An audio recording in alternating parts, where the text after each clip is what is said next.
Toujours à l'étranger, en Inde, la situation continue de s'aggraver. Vendredi, le pays a enregistré plus de 400 000 nouvelles contaminations, un nouveau record mondial.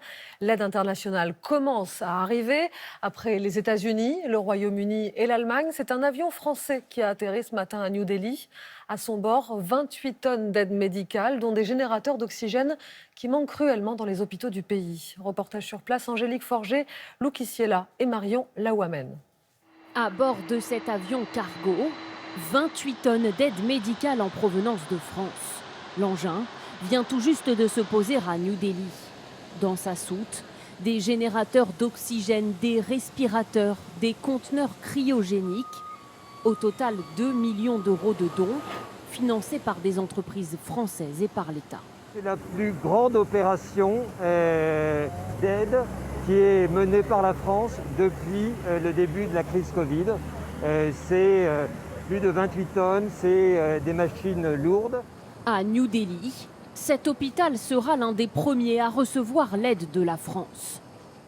Voici l'endroit où on va installer le générateur.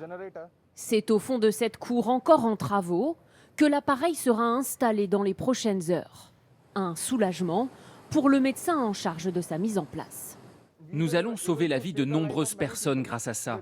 À cause du manque d'oxygène, nous refusons beaucoup de patients. Avec l'installation de la machine, nous pourrons en accueillir plus et nos efforts seront alors concentrés sur comment sauver la vie des gens. C'est en France, dans cette usine du Val d'Oise, que ce générateur a été conçu et fabriqué. Il permet d'alimenter en réanimation 15 patients Covid en même temps. Surtout, il rend les hôpitaux autonomes puisqu'il transforme en oxygène l'air ambiant, une ressource inépuisable. On donne à l'Inde des capacités de production plutôt que de leur donner de l'oxygène qui, au bout d'un moment, sera en rupture. On leur donne une capacité de production. Donc c'est extrêmement précieux pour eux. Au total, 40 pays ont promis de l'aide à l'Inde alors que la situation sanitaire ici continue de s'aggraver. Hier, dans un hôpital de la capitale, 12 patients sont morts après une rupture d'approvisionnement en oxygène.